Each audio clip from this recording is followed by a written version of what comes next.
Once again, we find ourselves in this bizarre situation where Pennsylvania Senator John Fetterman appears to be the only voice of reason in the Democrat Party. How bad does your political party have to be when John Fetterman is the only voice of reason in your entire party? I don't even understand. How is it that John Fetterman is the only person with a brain in the Democrat Party, which is weird because he doesn't have it. He lost half of his brain. He had a stroke during his what do you call it? Campaign. And right on primary night, he won the primary and had a stroke. Won the primary, lost all use of his cerebral cortex, and went on to win the election anyway because he was running against Dr. Oz. I guess one of the worst candidates the Republicans ever put forward because he lost to John Fetterman. And even though a lot of people are saying John Fetterman may be one of these one-term senators, even though the Republicans are really excited about their chances of getting rid of John Fetterman in, I guess it would be 2026. Is he up next year? I'll have to double check that.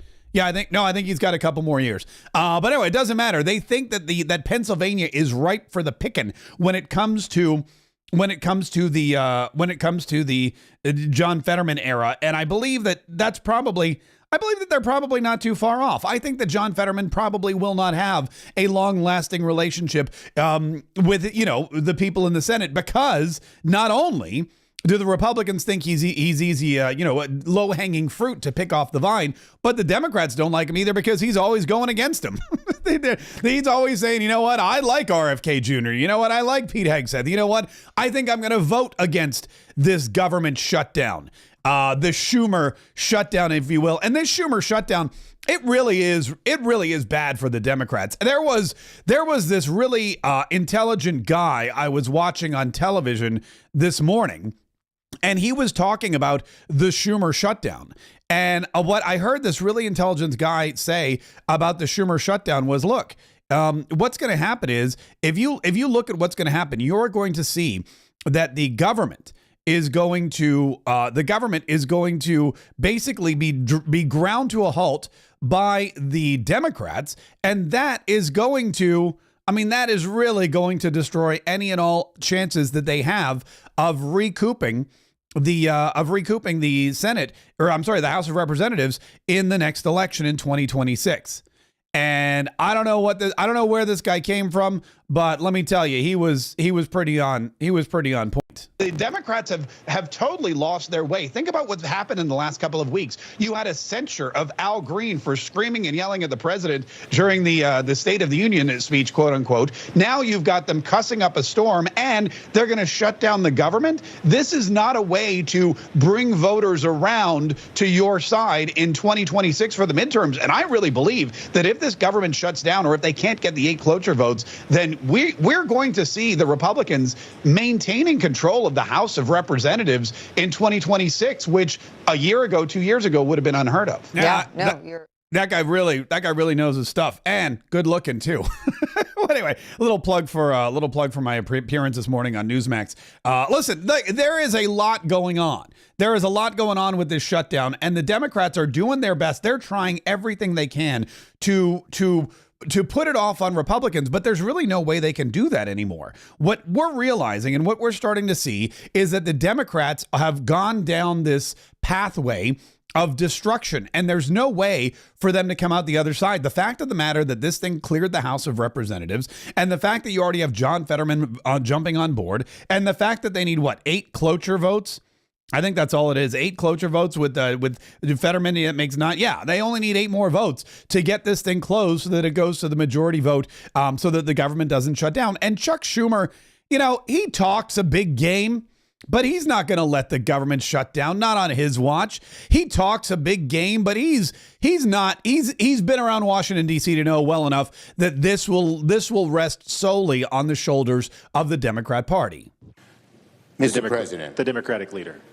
Funding the government should be a bipartisan effort, but Republicans chose a partisan path, drafting their continuing resolution without any input from congressional Democrats.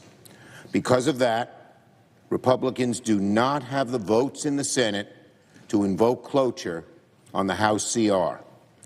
Our caucus is unified on a clean April 11th CR that will keep the government open and give Congress time to negotiate bipartisan legislation that can pass. We should.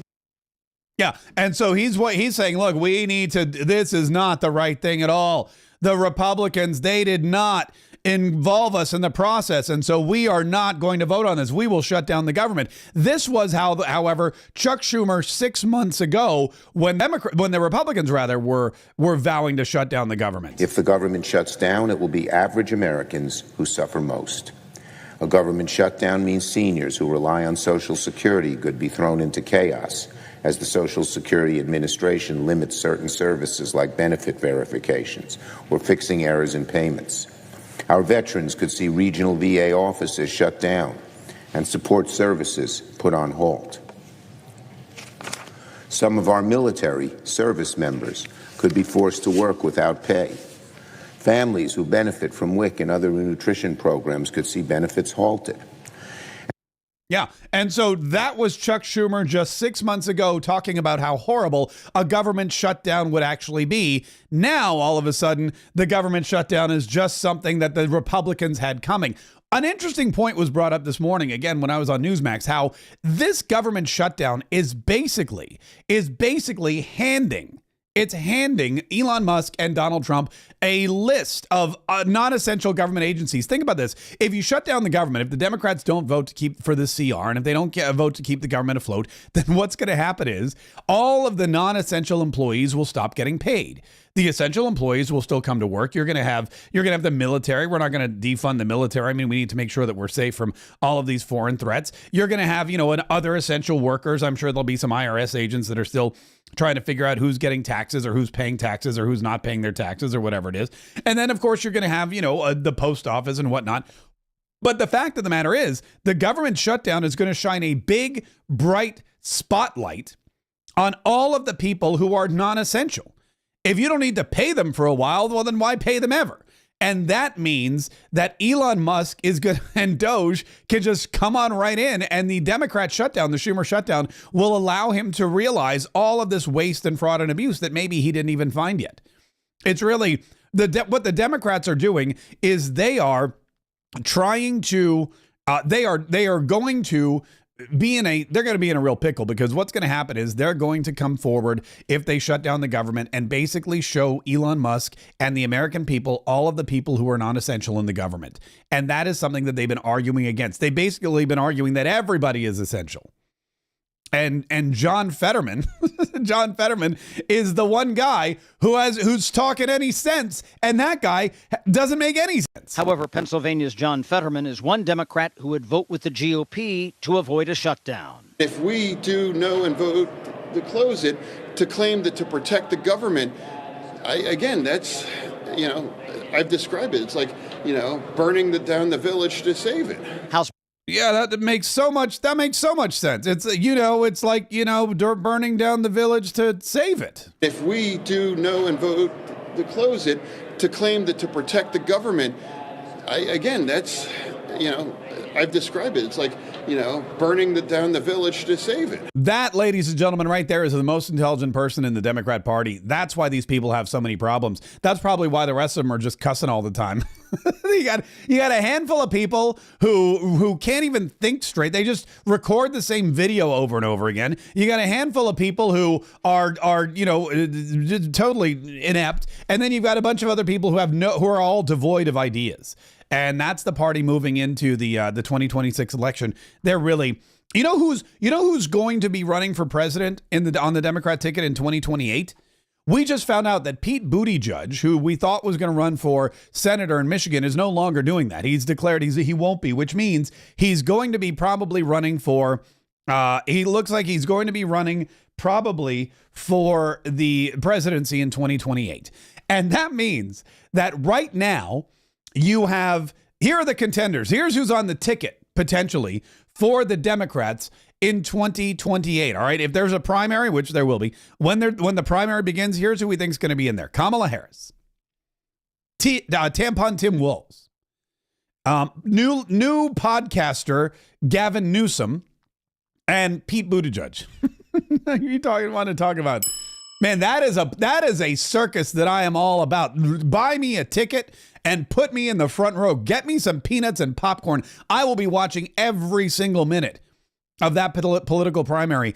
Kamala Harris, Tim Walz, Pete Buttigieg, and Gavin Newsom. And that's only so far. I imagine there'll be some other crazies that pop out of the woodwork. We haven't even talked about Michelle Obama, who, by the way, Michelle Obama, speaking of new podcasts, speaking of Gavin Newsom wanting to be a superstar of the podcast realm, Gavin Newsom isn't the only Democrat who's taken to podcasting. Michelle Obama and her older brother, Craig Robinson, have started a podcast. And I know what you're thinking. Mark, please, for the love of God, don't play us any of the podcast. Please.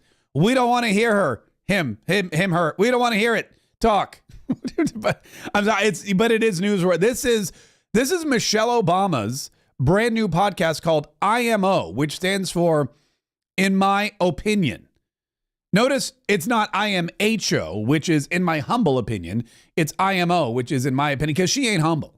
Ain't nothing about this woman humble whatsoever. So she everyone else is like, IMHO, in my humble opinion, but not Michelle Obama. She's like, in my opinion, not a humble opinion, my direct opinion. Here's a little taste. A lot of people have questions they want to know, especially when they see somebody of note with a platform who, by every measure looks successful. The first question is how? I think this podcast, first and foremost, gives us an opportunity to hear from folks. We're going to be taking, questions from listeners who are going through some things and just need a little advice. They want to hear from people in conversations, and folks are looking for a place where they can just they can hear stories. I mean, what I realize is, like, by sharing some of these stories, it always taps into something from somebody else. People, they want to hear some honest kind of conversation about how people are working it through. And we don't have all the answers, I mean, this show isn't about us being experts at anything other than the lives that we've lived. That is one of the most, although that's one of the most appropriate statements I've ever heard. This is a show about Michelle Obama and her brother not being experts. That should be their tagline. We're not experts on anything. Please listen to IMO with Michelle Obama and Craig Robinson. And now the biggest issue with, I mean, this is, by the way, I didn't think there could be anything worse than Meghan Markle's Netflix show until I saw this. But this is, in my humble opinion, a big flop for Michelle Obama. This is something that, if you look at let's look at her page here for just a minute. She has currently 19,000 subscribers for this show, 19,000.1 subscribers. And again, it's not all about how many subscribers you have.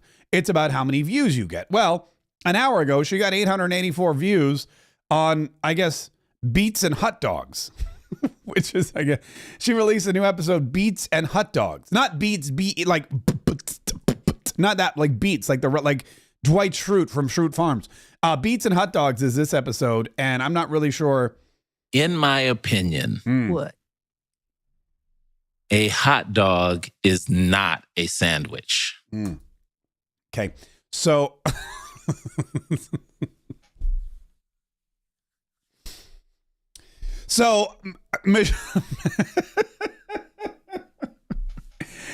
Michelle Obama and her brother they've launched a podcast where they're discussing whether or not a hot dog is a sandwich, which, by the way, I think is a discussion I had on my podcast back in 2000 and maybe 15.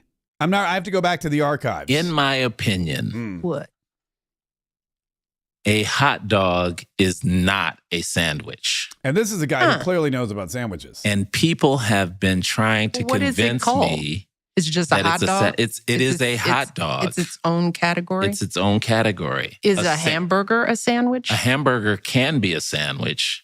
Well, Yes. why can't what Because, makes it? It's the shape of the hot dog? You have two pieces of bread and some kind of thing in the middle. Yeah. It's 884 people so far have tuned in to listen to that. Yesterday it was 18,000. And look, I'm not saying that I'm any kind of God's gift to podcasting. I'm close. I get a substantial amount of views. I got a substantial amount of subscribers, and a lot of people enjoy listening to this podcast every single day, probably because I don't talk about stupid stuff like whether or not a hot dog is a sandwich. I will say this, however, I was never the first lady of the United States of America. I was never in the White House. I was never married to the most popular man and powerful man on the planet. I was never featured in magazines and on television shows. I never hung out with Oprah Winfrey on her show. I'm just saying, Michelle Obama, I would imagine, would have a little more clout than 18,000 followers or 19,000 followers and 884 views on the hot dog video. Also, I did notice here that she's wearing, if you'll notice, she's wearing a denim shirt buttoned all the way up to the top. I don't know if that's to hide the Adam's apple. I'm just saying. Look, that's it's news. I know that you're not a big fan of Michelle Obama, but it's news. And my job here is to just report on what's going on. All right, let's get back to the government shutdown. So the government shutdown, whether or not it happens, it's all the Democrats' choice now. The Democrats can choose to shut down the government, or they can choose to keep the government open. And if they choose to shut down the government, well, then they own it, says Mark Wayne Mullen from Oklahoma. If Schumer wants to have another Schumer shutdown like he did in 2018, that'll be up to him. The Democrats will make a decision now if they're going to shut down the government or they're not. Republicans will do our part. They're going to deliver it, as Speaker Johnson said, in the House. We will deliver our 50-plus votes in the Senate, and then it'll be up to Schumer to deliver the rest of them.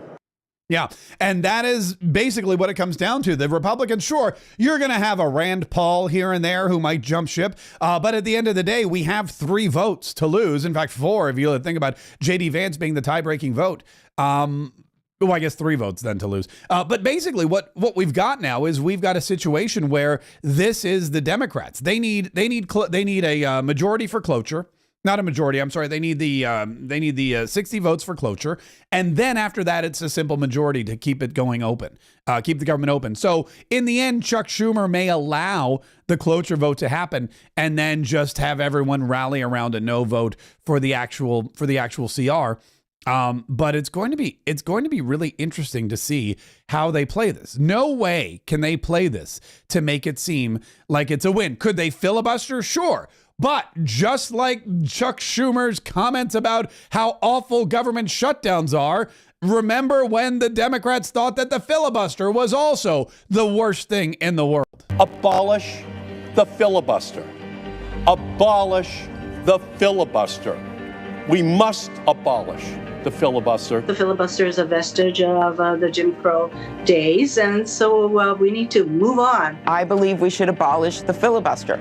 I do not believe an archaic rule should be used to allow us to put our heads in the sand. We will suspend the filibuster. We have the votes for that. Do you support getting rid of the filibuster in order to support abortion rights, to codify Roe v. Wade into law? Yes.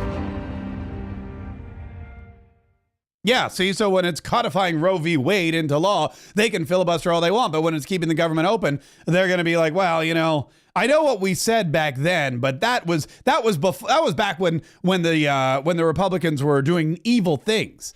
Now we want to keep the government closed. So we're gonna filibuster. It's really an interesting time, and it just goes to show once again that the Democrats, they have no power.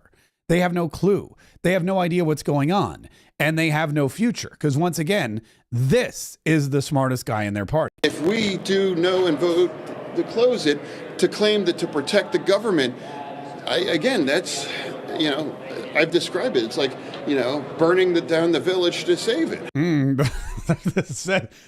Says the village idiot, which is really kind. Listen, we've got all sorts of stuff. We got all sorts of stuff going on. Yesterday, President Donald Trump, by the way, who is winning every single day. It's amazing. It's amazing. The economy is just, it's blisteringly, they won't tell you all about it in the media, but the economy is growing faster than I think anybody ever thought the economy would grow. Things are getting better than anybody thought they would get this quickly. And even though the media will tell you, oh, look, there's all these issues. Oh, look, the stock market. Oh, look, all these captains of industry are groaning. Oh, look, Warren Buffett is stockpiling cash, which incidentally, by the way, Warren Buffett always stockpiles cash. That's nothing new. Even though they'll tell you all of these things are happening, what's really happening is the government is strong. The government is rebounding, and we're getting better reports about inflation and jobs and everything else. And if you don't believe me, just listen to the smartest guy in the world,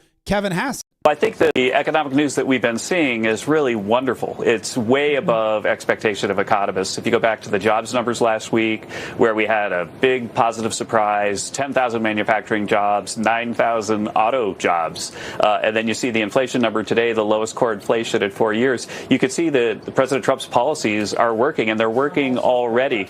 And one of the things that you can see is that it's affecting mortgage markets. This is something that you guys just talked about, because the reason the mortgage markets are responding that way is that people know that we're not going to be printing money and spending like drunken sailors up on the hill, where we've got like a really great Doge practice going in to reduce government spending, and we've got a budget deal that we're actually negotiating later today. All that stuff is moving everything in the positive direction, and it'll show up in the real data, but also in consumer sentiment. And you know, absolutely, the numbers are way above expectation. And I can tell you too, Martha, as you know, it was covered in the Wall Street Journal. I've had about a dozen meetings with CEO because they're all in town for the business roundtable meeting, and everybody is saying that the economy is looking very, very solid right now.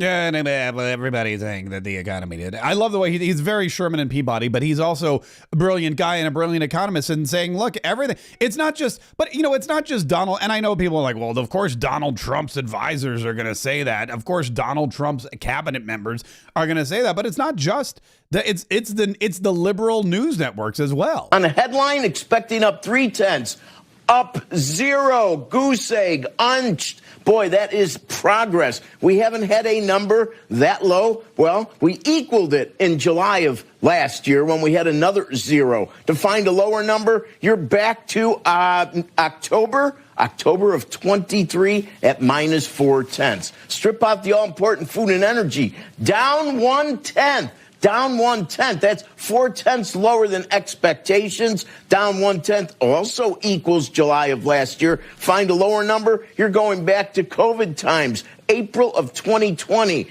Yeah, so these numbers are historic. These numbers are great. These numbers are being celebrated by CNBC.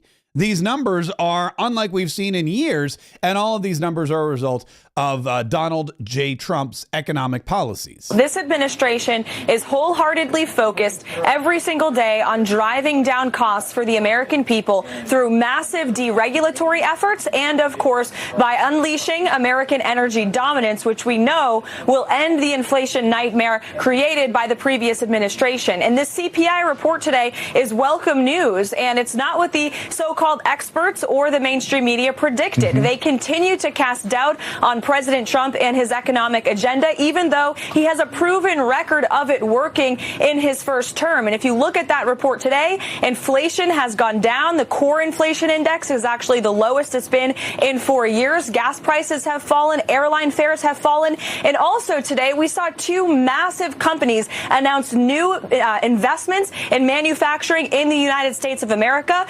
The Japanese beer company Asahi announced new manufacturing, new jobs in Wisconsin. All of these companies are realizing that the United States of America is the best place to do business, the lowest taxes in the world. That's what they will have under this president. By the way, more beer jobs in Wisconsin.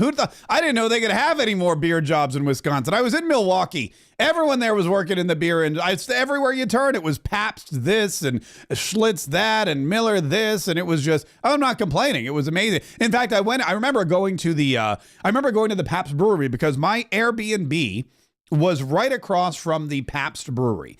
And they had a little restaurant on the corner, and it was very convenient. So after a long day at the RNC interviewing the likes of Laura Trump and Lee Greenwood and Brian Kilmeade and who's the other? Oh, Mike Waltz, all these other great people. I got hungry, and I walked back to my hotel, and I said, oh, let me go grab a bite to eat. I go into this Pabst Blue Ribbon, I guess, brewery restaurant, and they have a big, huge, like the whole wall is painted with Pabst Blue Ribbon. And then on the other side, there's a huge neon, like 6 foot tall neon sign that says Pabst Blue Ribbon. And then when you sit down, it says Pabst on the menu, and then there's their little, they bring you a little, what do you call it? Coaster, little, disposable coasters. They throw it down, and it says home of Pabst, the original Pabst Blue Ribbon. And the waitress comes over and she goes, "Hey, would you like something to drink?" And I'm looking around going, Pabst. And sure enough, it was delicious because they literally brewed it in the back room. But anyway, it was one of those things where you go, look, we're it was subliminal messaging for sure. But anyway, there's more beer jobs coming to Wisconsin from Japan. There's other issues. It's going to be, and it's every single day that these tariffs that Donald Trump has levied on the world are working. These tariffs, no matter what the fake news media tries to tell you about tariffs, they are terrific.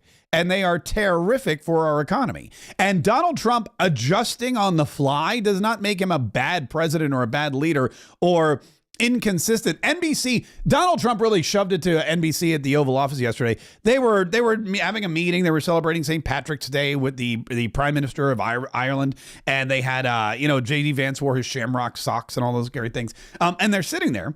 And what happened was Donald Trump was sitting there talking, taking questions, and an NBC reporter asked about tariff fluctuation and called it inconsistent. And Donald Trump called her out on it.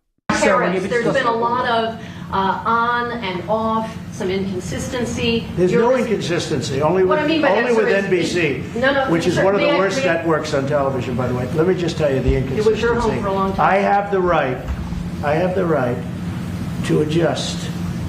And I was called by the automakers, as an example, General Motors, Ford, etc., the big three, the big four, and they asked me to do them a favor. Could I delay it for a period of 4 weeks so that they're not driven into a little bit of a disaster for them?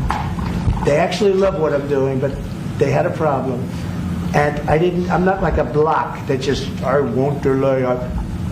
It's called flexibility. It's not called inconsistency. It's called flexibility.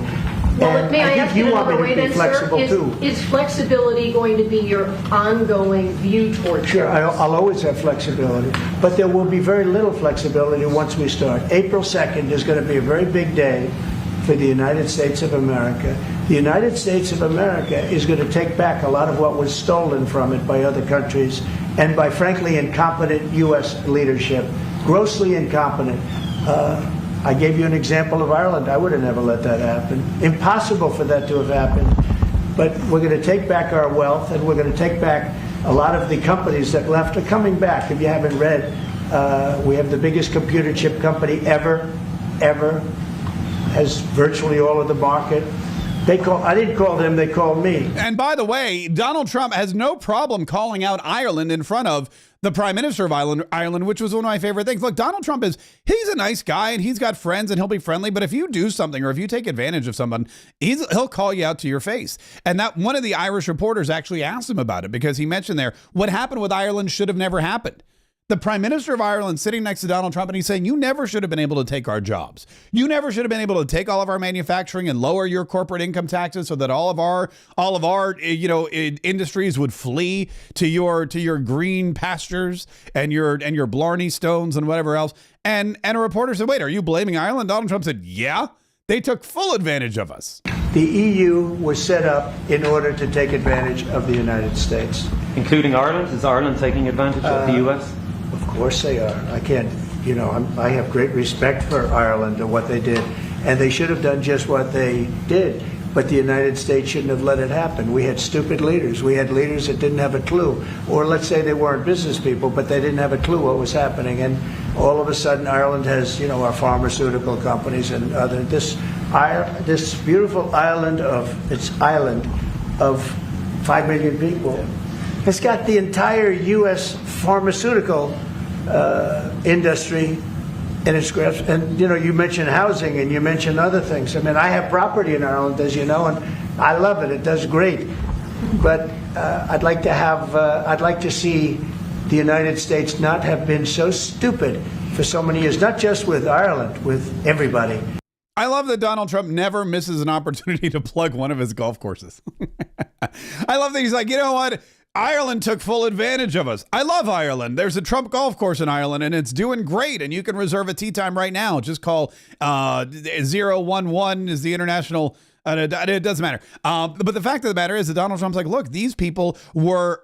And this is very similar to how he won against Hillary Clinton. Dave Chappelle has a whole bit on this. He did it on Saturday Night Live. He goes, Donald Trump is not going to lie about the government and how it's been set up for the benefit of certain individuals. And he's going to say, sure, Ireland took full advantage of the United States of America. Ireland took full advantage of what was going on in the United States of America. But you can't blame Ireland. They would have been dumb not to take advantage of it. They would have been dumb to say, oh, no, we're just fine. You keep your jobs, even though we can offer way lower taxes. And also, we're going to keep these tariffs on you if you don't mind. And no, you don't? Okay, great. All that kind of stuff. Even Japan. In Japan, they have 700% tariffs on rice. They're not doing anything about it. And Donald Trump saying that you can't blame the other countries. The other countries are doing what they were supposed to do. The other countries are protecting the capital investment and the financial future of the people in their country. They're putting Japan first. They're putting Ireland first. They're putting the EU first. Nobody in power in a very long time has ever put America first. Certainly not Joe Biden. Certainly not Barack Obama. None of those people. And Donald Trump is sitting there going, look, you can't. Yeah, they took advantage of us. Anyone would have. I would have. If I were Prime Minister of Ireland, I would have done the same thing because Joe Biden was stupid. It's the same thing. I mean, it's the same thing you look at with Vladimir Putin and what's going on in Ukraine. Donald Trump said the war in Ukraine, what you remember, he called Zelensky a dictator, which he is. But he goes, look, this war in Ukraine, that people say, is it Vladimir Putin's fault? Vladimir Putin was the aggressor. Vladimir Putin was doing what Vladimir Putin thought he could do.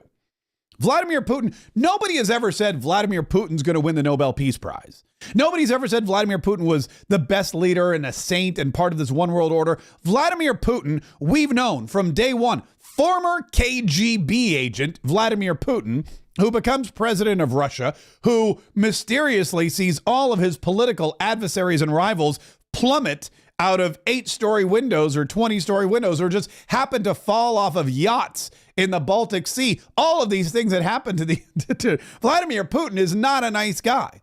Is he a murderous, thuggish, I guess, murderous, thuggish, tyrannical dictator? That's what I'm trying to say. Probably. But we know he's all those things.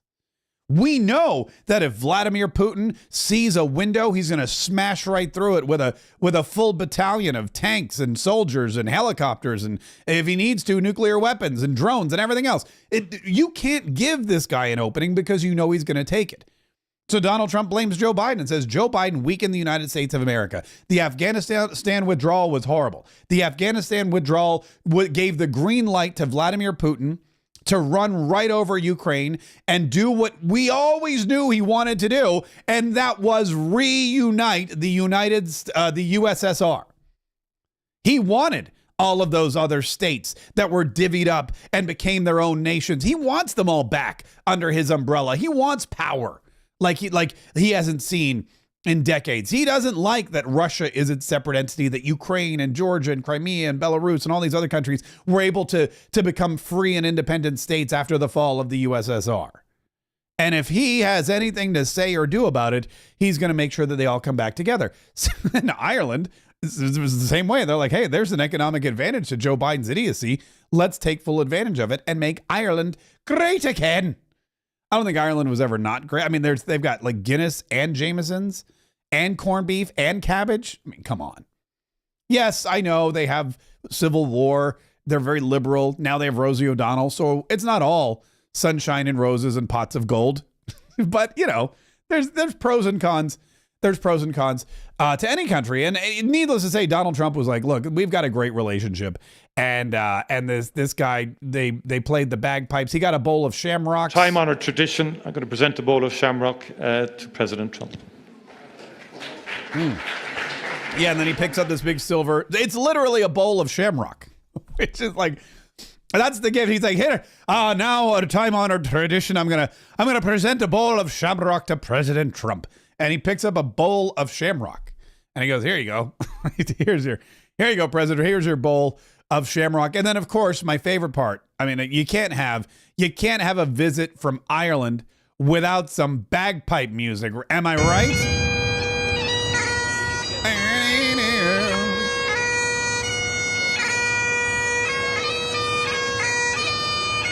Gone in the ranks of death, you will find him. The minstrel boy to the war has gone, blah, blah, blah. I'll be high. I don't know the words because I'm sober. I only know the words to Irish drinking songs when I'm drunk. Even then, I'd probably just make up half of them. But anyway, that was what was going. And it was, look, and again, there's no animosity between us and Ireland. Nobody really hates Donald Trump. They're afraid of him, so they're going to kiss his butt. And they're going, and the Prime Minister of Ireland pledged that he was all about peace in Ukraine. And think about this, you've got Prime Minister Keir Starmer in the UK handing billions of dollars to Zelensky so he can go off and pretend that he's going to win this war. You've got Emmanuel Macron saying, no, we will stand by Ukraine forever and we will fight to the death. Or until Donald Trump says stop. And then you've got, these other whack jobs all over Europe that are saying, yeah, you should be in NATO. Sure, no problem. Yeah, we're here for you. But at the end of the day, Ireland's like, no, we need to end this. In my view, there is nothing more noble, President, than the pursuit of peace. And this is what you are doing. Ireland is ready to work with you and our international partners to end conflict and especially to bring just, lasting and sustainable peace to the people of Ukraine and the people of the Middle East. Conflict and war hurt the most vulnerable. I'd like to point out, by the way, this is something I just noticed earlier, and I got to find a better shot at. Let me find a better shot of this for people that are watching on the stream. The Prime Minister of Ireland is wearing a green tie. Everybody was wearing a green tie except for Donald Trump, which I'm all about, right? I'm all about that. But I want to see, let me see if I can show you. Hold on, there's got to be a better, here it is, the bowl of shamrock. This is good. Time-honored tradition. Okay, look at it. This is something I just noticed, is that the Prime Minister of Ireland shows up in a blue suit, and he's wearing a green tie, and in his lapel pocket, the jacket lapel pocket on his left-hand side, where typically a lot of gentlemen will wear a pocket square, Pete Hegseth has the red, white, and blue pocket square, which has become very popular. He sticks it in there. This guy literally has just a bunch of shamrock sticking out of his pocket. He just went and picked a bunch of shamrock, shoved it in his pocket, and it looks like a growth. Like he's got a little plant growing out of his suit. And I guess that's what you do in Ireland.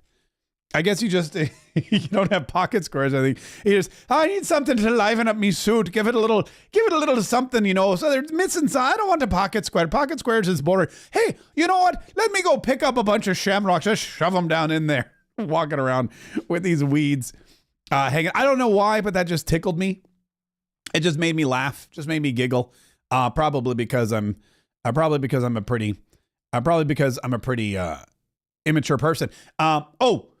Speaking of immature people, we have to talk about James Carville, who is hell-bent on this idea that Donald Trump has syphilis. He was talking to Chris Cuomo, and he was trying to explain to Chris. Chris Cuomo asked him about it again. He goes, wait a minute.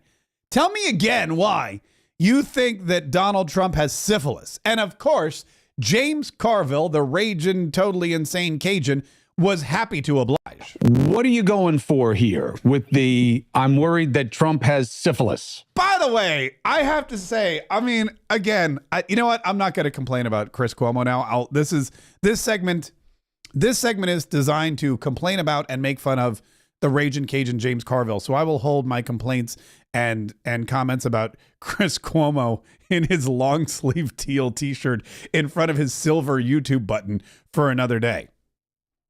Well, okay. First of all, there's something wrong with him. That's pretty clear. That meeting in the Oval Office was a significant deterioration. Secondly, we do know that he did have red splotches on his hand, which, it could be an indication of syphilis. But the other thing that we know that we didn't talk about, on January the 17th, 2017, Keith Schiller and two other goons broke into his doctor's office, Dr. Bornstein, and confiscated his health records. We have never seen them. We don't know what's in it. So if I take, of course, I'm speculating. Yes. But if he had an enlarged prostate or had a precancerous skin lesion, you wouldn't steal your medical records, would you? You wouldn't break into your internist and send people to confiscate your medical records. So unlike people who say, well, I'm just asking questions. No, you're not. Well, of course I am. There's some deterioration in him. He did have skin splotches. He did confiscate his medical records. Maybe there's a benign explanation. I don't know. And we did watch a event unlike anything we've ever seen in American history in the Oval Office. And so people can say, well, that just kind of happened, and say, let's be fair about it. People can say, there's something really fundamentally wrong here. Okay, so I'm going to listen, before I make any comments about James Carville and his mental state and his fashion sense, which is, and he's from, I guess it's a Louisiana State rugby, because it's got the green and the gold and the purple, and it's like an LSU type. It doesn't matter to me. Before I make any comments about that, listen, I just want to let you know, James Carville ran the campaign, the presidential campaign for Bill Clinton. James Carville was in the White House for several of Bill Clinton's administrative years. James Carville has been one of the closest advisors to Bill Clinton in Bill Clinton's life. So if there's ever been an expert on sexually transmitted diseases, the symptoms of sexually transmitted diseases, and how to cover up the diagnosis of a sexually transmitted disease, it's that guy right there. Nobody is more qualified to talk about sexually transmitted diseases, how you know you have one, and how to keep everyone else from finding out you got one than James Carville, campaign manager and special assistant to William Jefferson Clinton, former president of the United States of America and all-around lecherous sex maniac. I mean, think about it. This is the guy that went, did the diddly with interns in the Oval Office. Clearly, there's been one or two scares in Bill Clinton's life that James Carville has had to deal with. There, you got red splotches? Oh, that's syphilis. You got red splotches? Yeah, that's syphilis. Let me ask you, have you had any angry outbursts? Because that could be... You know what we're going to do? We're going to get your medical records. Don't worry about it. We're going to hide your medical records. You're not going to have to worry about it at all. And now he's sitting there and he's watching Donald Trump and he's going, well, I'll be. That's what Bill had back in 1994. I bet he's got syphilis, which is just, and it really has the entire Democrat Party. The entire Democrat Party has become one huge Saturday Night Live skit. You've got Kamala Harris eating big bags of nacho cheese Doritos. You've got James Carville talking about Donald Trump having syphilis. You've got John Fetterman talking about, burning down villages and whatnot. If we do no and vote to close it, to claim that to protect the government, that's, I've described it. It's like, burning down the village to save it. If we do no and vote to save it. That's perfect. Right. If we do no and vote to save it. That's something you would hear on a Saturday Night Live skit. You've got Pete Buttigieg, who's going to run for president. You've got Tampon Tim Walz. I don't know where they find these people. I have to imagine somewhere out there is a Democrat who has a good head on their shoulders, a Democrat who has common sense, a Democrat who has decency and moral clarity, and some kind of compass guiding them away from wrong and stupid and toward right and smart. I have to imagine there's a Democrat out there somewhere like that. And then I realized, oh yeah, there is one. Her name's Tulsi Gabbard, and now she's a Republican. Oh yeah. There is one of those, and she abandoned the party when she saw how ridiculous it was. RFK Jr., right. I think technically he's still a Democrat, but he's in Donald Trump's cabinet, so I feel like maybe he's not as much of a Democrat as some of his closest relatives are. It's really It's really exciting to watch the complete and total and utter breakdown of a party. They're not going to be, there are times in history, because political parties haven't always existed. The Democrat Party has only been around since the 1800s, since the it was Andrew Jackson, right? 1865, I want to say. Hold on. When was Democrat Party founded? 1828, pardon me, yes, 1828. The Democrat Party is the oldest active voter-based political party in the world. The party has changed significantly during its nearly 2 centuries of existence. Well, yes, that is 100% true. But the Democrat Party, it hasn't always been around. In fact, it wasn't one of the 2 original parties, and parties come and go. The Whigs, the Democratic Republicans, you've got, all the Tory, all these different parties that come and go. The Dixiecrats, for example. If you go and you search through American history, there are so many political parties that have gone the way of the dodo, usually because they just didn't have the platform or the ability to maintain support, because the things that they were saying were so far out of left field or just so out of the mainstream that they couldn't find enough of people to keep the party going. And these other parties just started, peeling them off. The Democratic Republicans are now basically what has become the Republican Party, the party of states' rights, not the Federalists, but, the people that were more into a confederacy. And I don't mean people that were for slavery. I mean people that were for states' rights and more power to the states, kind of like what Donald Trump's doing with education. It is, after all, the United States of America. And the United States of America is there, or should be there, to collectively protect the borders of the states and for national security. Otherwise, let the states handle it. You should let the states handle their own education. You should let the states handle their own health care. You should let the states handle everything, because that's the way this country was designed. But one political party comes along and they want to handle everything. And what happens is eventually they just become ridiculous and they begin to implode. And that's what's happening. That's what's happening with the Democrat Party today. And if you don't believe me, just tune in to Michelle Obama's latest podcast, Beets and Hot Dogs. In my opinion, what? A hot dog is not a sandwich. Huh. And people have been trying to convince me. Is it just a hot dog? It is a hot dog. It's its own category? It's its own category. Yeah. A hot dog is not a sandwich. It's what's in Michelle Obama's drawers. I'm sorry. I'm so sorry. That's just the rumor. That's just the rumor that I've been... that's just what I've been... In fact, yesterday it was so funny because I made a joke. It was my son who told me that Michelle Obama and her brother had a new podcast. And I said, hey, what's it called? 2 Dudes and a Microphone? And he laughed out loud because he understood the joke. He's very in tune with what's happening in the world today, and I'm very, very excited about that. Speaking of what's in tune with the world today, look, I'm not letting off on tariffs. In fact, Donald Trump let fly with one of my favorite Truth Social posts of all time. And and Truth Social is the best thing about Donald Trump is, look, I don't think people comment about this enough. But there's a lot of reasons why Donald Trump and Elon Musk are so close. There's a lot of reasons why they are so buddy-buddy and why they understand each other so well. And I'm going to share those with you here in just a minute. But first, I want to remind you about your free gold guide from Colonial Metals Group.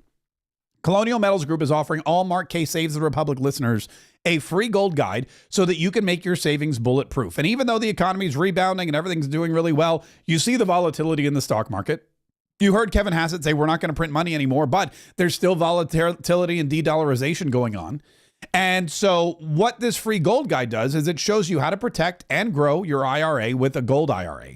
It shows you how to protect your investments from de-dollarization and inflation, which is coming down but is still there, and how to keep your assets safe and optimize your savings for the rest of your life with precious metal-based investments, and also how to use IRS loopholes to protect your financial future right now. And if you have a limited account, if you go through the free gold guide, you're like, yeah, that sounds good. You can get up to $7,500 in free bonus silver sent to your home or stored in a secured vault of your choosing. So Colonial Metals Group, Paul Stone, they all want to help you protect your savings. They all want to they want to help you protect your financial future, and they want to help protect our ability to do this show every single day, which is why we're so excited to have them on board. as one of our sponsors. And that's why we urge you to go to freegoldguide.com/K. That's Kaye. Freegoldguide.com/Kaye and get your free gold guide today from Colonial Metals Group. So Donald Trump on Truth Social talking about these tariffs, because again, the tariffs aren't inconsistent. The tariffs are flexible, and Donald Trump is going to use tariffs any way that he sees fit, any way that he believes is going to benefit the United States of America and her citizens. And one of the things he's just done is he's announced massive tariffs on the EU. He wrote on Truth Social, the European Union, one of the most hostile and abusive taxing and tariffing authorities in the world, which was formed for the sole purpose of taking advantage of the United States, has just put a nasty 50% tariff on whiskey.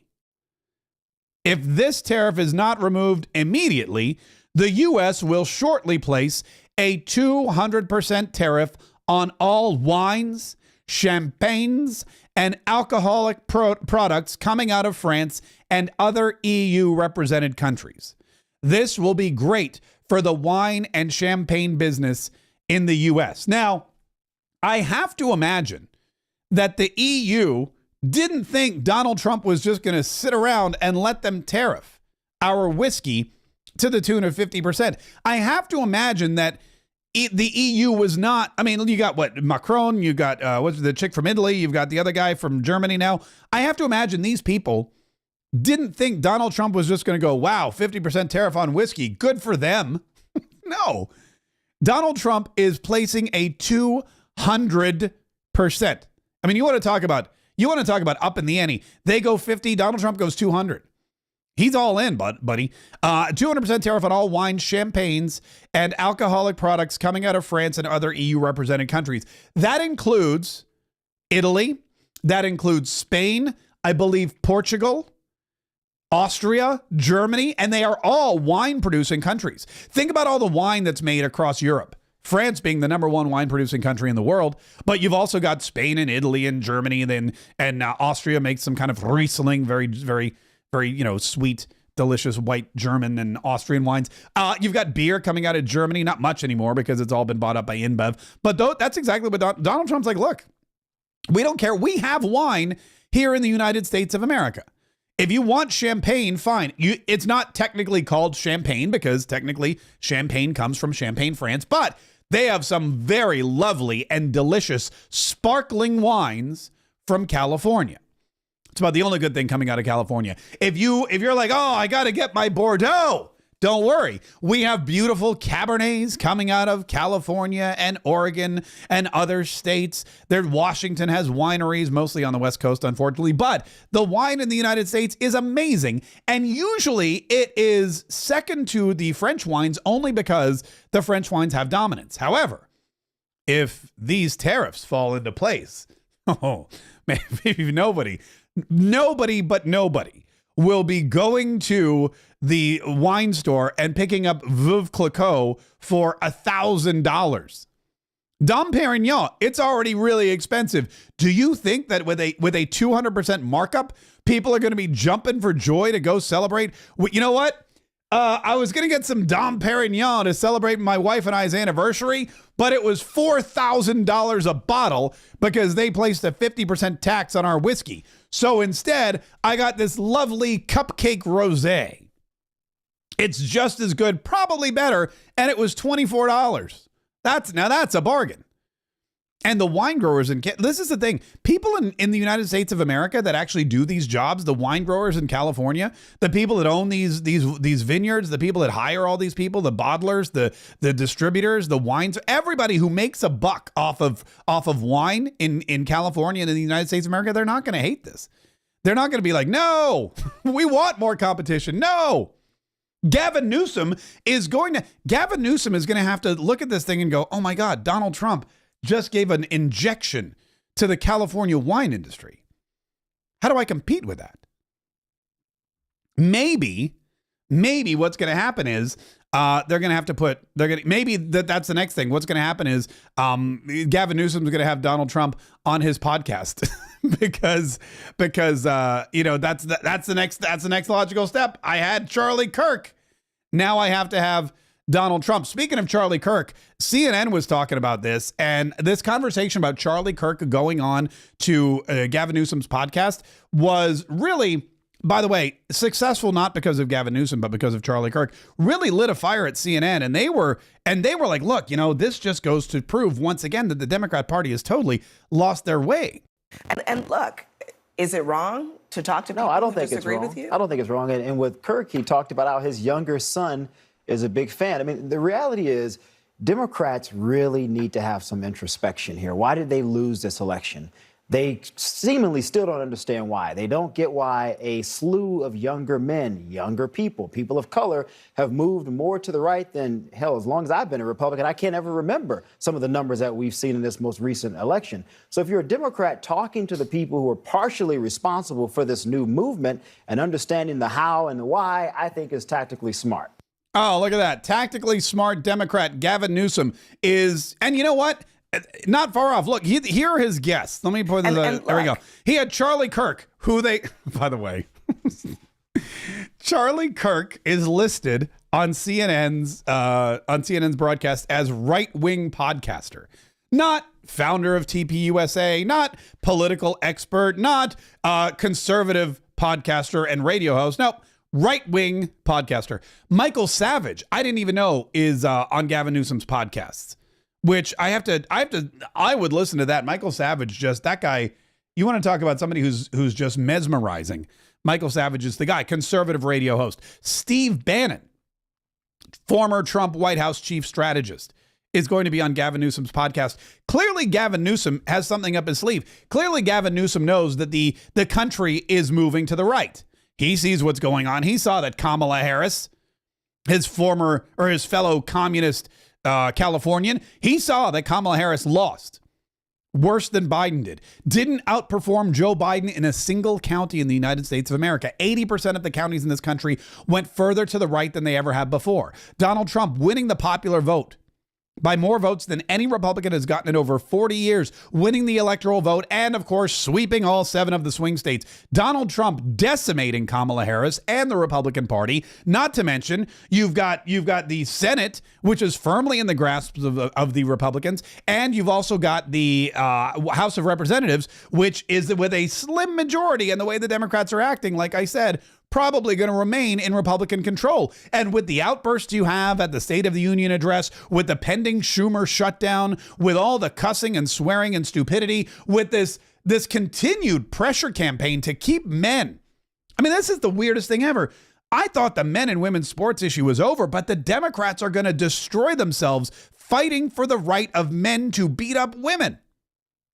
It's the weirdest thing ever. This is the party that has been pushing for the Equal Rights Amendment. This is the party that is saying, oh, women need to be, women's right to choose, all the other stuff. And now they're like, yes, we want women to get equal pay. We want women to get equal jobs. We want women to have abortions as many times as they want. And we also want women to be able to get punched in the face by dudes in the name of sport.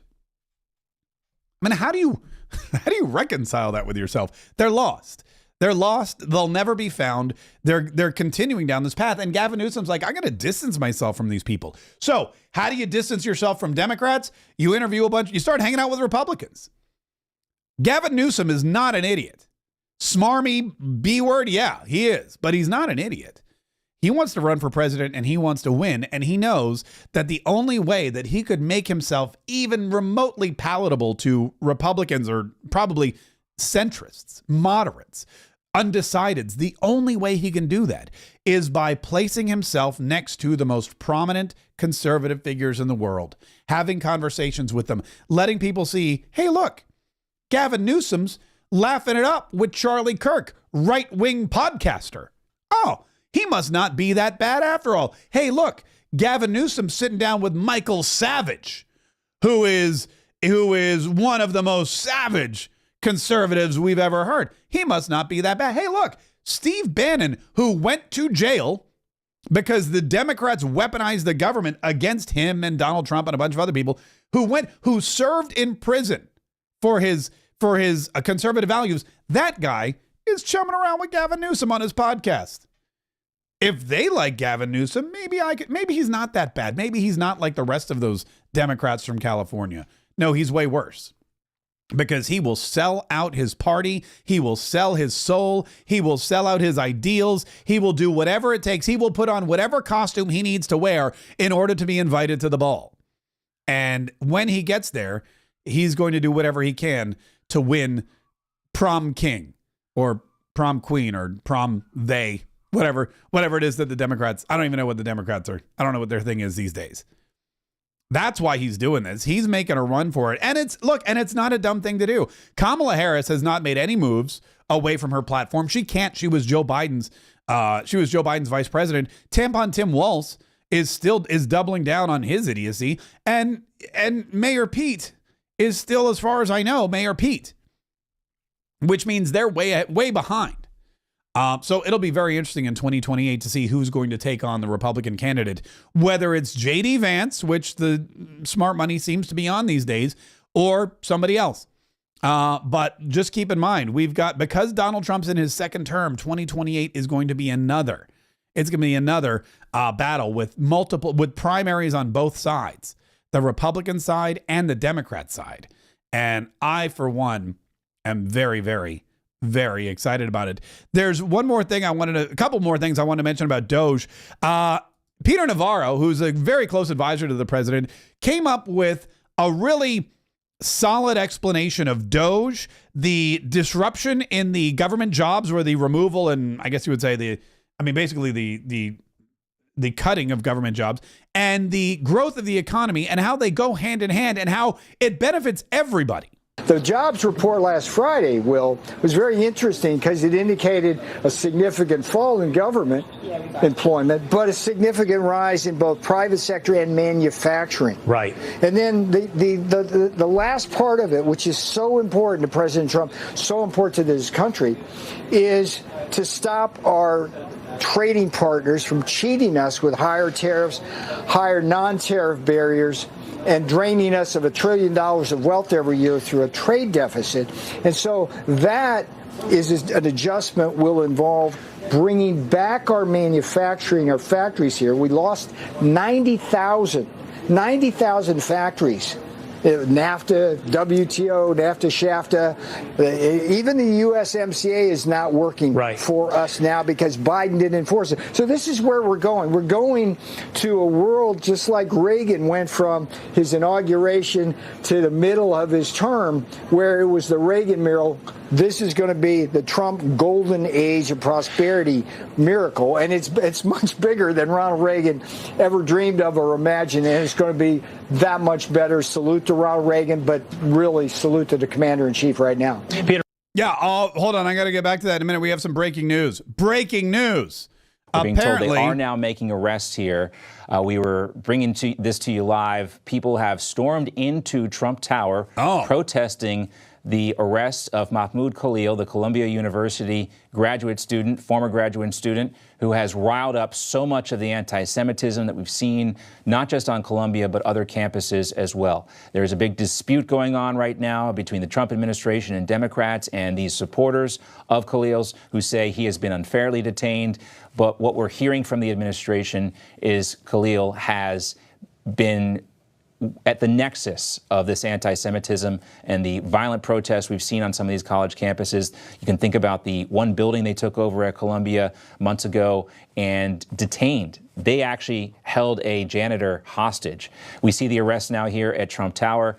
Can we hear what they're chanting? We don't have the. All right. So right now there is a massive protest inside Trump Tower. They're inside Trump Tower. They're on the ground floor, and they've got their shirts on. They've got their little fight something or other T-shirts or signs. A bunch of them are wearing masks, probably not because of COVID, but because they don't want their parents to know what they're doing. And the police are arresting them. And the police are being very polite about it. They're like explaining, okay, I'm going to arrest you now because you're trespassing and disruptive. Okay, I'm going to put the little handcuffs on you now, but I wouldn't be that. But you can I wouldn't be that polite if it were me. See them getting loud, and you can see the police finally moving in. And one of the things I think that we need to note here is you can see, we mentioned before that there were police in the corners.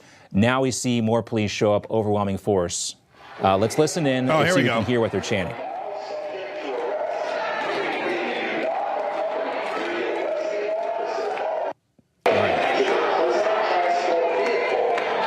It's just keep in mind, everything in Trump Tower is made of marble. What they're saying, perhaps Yeah. that's for the best in this type of situation. It's but this all is marble, the so it's all just going to continuation, reverberate. It's going I to guess, be the so third loud. day now of these protests that we've seen. A couple of days ago, we saw some protests in Lower Manhattan. Yeah. Those led to arrest. We saw the demonstrations yesterday at the courthouse when we saw the hearing where the judge was weighing whether this was a free speech issue.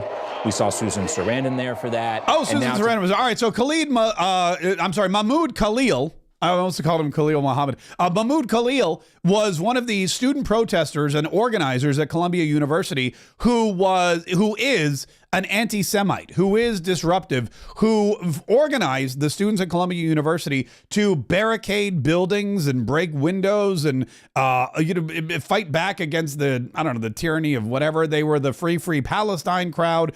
It was one of the worst episodes in Columbia's history and definitely in our country's history. And of course, he's a foreign student. He was here on a student visa. And what happened was Donald Trump and Marco Rubio said, you can't do that. You can't come in here, terrorize college campuses with your anti-Semitic, anti-Israel stuff. You can't encourage people to break the law and then think you're going to stick around. So they revoked his visa, and that's where all of these protests are coming from now. All of his supporters, all of the Jew-hating, Hamas-loving students from all over New York and elsewhere are going around and they're protesting because Mahmoud Khalil was arrested and his green card was taken away. Now, fun fact, I had a green card for a large portion of my life. When I moved here, I got a green card, and I had a green card before I turned it. When I became a citizen, you have to turn in your green card, and they destroy it or whatever. But I had to basically say, hey, I'm turning this in and I want my citizenship. And they gave me a lovely certificate and they said, here you are. Congrats. You're an American. But they tell you when you have a green card, like they can take it away from you. It's not your property. In fact, it says here, property of the United States of America on the green card. If I still had mine, I would show it, but as I said before, I surrendered it as I was instructed to do. But it's the property of the United States of America, and there's a big paragraph on there that says, this green card may be revoked or taken back. Your privileges may be revoked at any time for this, that, or the other, blah, blah. And it could be something simple like, misdemeanor possession, drunk and disorderly. If you commit any crime, you could lose your green card. And that is true. There's no reason. If you're inciting insurrections at college campuses or inciting violence or criminal trespass or any of these things, then you can be held accountable. You can be arrested. And of course, you can find yourself being deported with your green card and your student visas and everything else withdrawn. I mean, you're here as a visitor. You're here as a guest. We allowed you entry into this country so you could come and learn, not so you could come and terrorize college campuses. And so that's what all of these people are. That's what all of these people are now protesting. And again, the way they're doing it is it's like they have the one cop, the good cop comes in. It looks like the good cop comes in and the good cop says, hey, here's what we're going to do to you. And then the bad cop comes in and does it.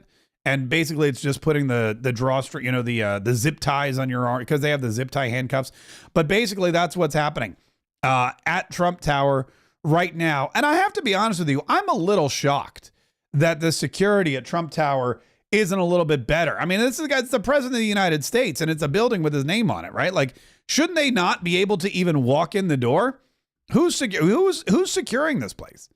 That's what I want to know. You see these images. Look at that. There's images of all these protesters. They've taken over the ground floor. There's not just employees in Trump Tower, but there's citizens. I mean, there's office buildings, there's stores, there's restaurants. What did their shirts say? Their shirts say, hang on, Jews say stop something. Jews say stop something. So I don't know. They're all wearing these anti-Semitic T-shirts. It's really, really weird. And again, I would think that there would be at the president's New York residence, because keep in mind, the first lady lives there part-time. Barron Trump, the president's son, also resides there at Trump Tower. Why is there not better security? Why is there not better security at the home of the president in New York City? Even if he's not there, they should do more to keep him safe. I'm trying to see if there's any more videos of this. There are, let's see. There are a bunch coming in now. Let me see what else I can find. Here's one about Tom Homan. Nancy Mace just posted Tom Homan is a bad ASS. Let's see what's happening. Oh, there's also, get this. There is currently going on another insurrection. Oh, this was yesterday. Oh, I'm sorry. Yeah, this was yesterday at the Capitol. Yeah. Anyway, so it's just, this is all the Democrats have left. We talked about it. They have no ideas. They have no political power. All they have left is the ability to be jerks. All they have left is the ability to cause mayhem and havoc and yell and scream and wear stupid T-shirts and get arrested. All they can do is be disruptors of regular society. I mean, we have a system in place here. We have a government in place, and the government's trying to do what the government's trying to do. The government's trying to govern.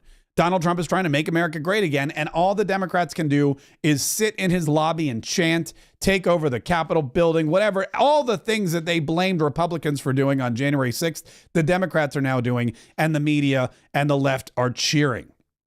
They're cheering along as it happens. And then there's James Carville, who thinks that he can diagnose Donald Trump with syphilis. Oh, and let's not forget Michelle Obama, who is doing her part by discussing whether or not hot dogs are actually in sandwiches. my opinion. What?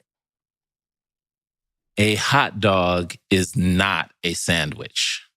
Huh. That's something I never really... In my opinion, that chef did not die by accident in the lake behind your house while he was paddleboarding. In my opinion, Joe Biden was never president, and your husband was in control of the country for the last 4 years. I haven't even thought of that one. I'm gonna have to give that one some thought. That's a topic. See, now Michelle Obama, let's see where she is right now. She's at, let's see where Hot Dogs and Beets is listed right now on the old YouTube. Hot Dogs and Beets is now at 1,000 views. So in 2 hours, it got 1,000 views. Fun fact, again, the 47 Daily podcast, which I produce every single morning, gets way more than that in way shorter a period of time. But again, I'm not comparing myself to Michelle Obama. I'm just saying. But the fact of the matter is, Michelle Obama, she has 1,100 views in 2 hours on Beets and hot dogs. If she really wanted to make a career out of this, and if she really wanted to have a popular podcast, if she really wanted to answer the questions that people were asking, those are the questions she should be answering. What happened to that guy who died at your house? How is it you can afford that home? How much money are you making, and where are you making it from? What happened with Beyonce at Kamala Harris's rally? Are you and your husband getting a divorce? I mean, these are the questions that we care about. Really let it out all out on the table, and then maybe you'll get to 2,000 views. Maybe, probably not though. Listen, we're going to cover this. We're going to keep going with this Donald Trump story. We're going to make sure that we cover it and we find out what's going on and why the security was so lax and how many of these protesters there are and whether or not they're being arrested. I'm going to be following it in the after party, which begins here in just a little while. If you're not a member of the Kaye Club, now would be the best time to become a member of the Kaye Club, because like I said, I'm going to keep going. I'm not going to let this story go. I'm going to keep following this, and we're going to talk more about what's happening at Trump Tower and these Khalil or Mahmoud Khalil protesters all around the country. So if you'd like to join the Kaye Club and be part of our after party and get all of the cool things that come along with it, go to kayetriots.com right now. kayetriots.com. All you have to do is join our locals and become a subscriber. Becoming a supporter. Becoming a supporter is really, there's a couple of great reasons to do it. Number one, you get access to the Kaye Club and you can hang out with us all the time whenever we do these after parties. You get free stickers that are not available anywhere else. You get a 25% lifetime discount at the Mark Kaye shop. So whenever you want to purchase something from the Mark Kaye shop, guess what? You get money off. And of course, for just $10 a month, which is all it costs to become a supporter of the Kaye Club, you help support the show so that we can sit around here and play you clips from Michelle Obama's boring podcast. We can bring you all the news that you need to know. We can give you the information that's required so that you can stay informed, so that you can stay vigilant, so that you can be prepared for any and all attacks by any and all people that might be ready to attack you. And there's a lot of them out there. And so that you can stay on the right side of history. That's what we're trying to do here. This is just, we're teaching you history as it happens, live every single day, 5 days a week, and sometimes on weekends. But we can only do that with your support. So the Katriot Club, Katriots.com is where you go for added bonus information, inspiration, entertainment, and enlightenment so that you will always be ready, willing, and able to fight, and save the Republic. The after party begins in 3 minutes.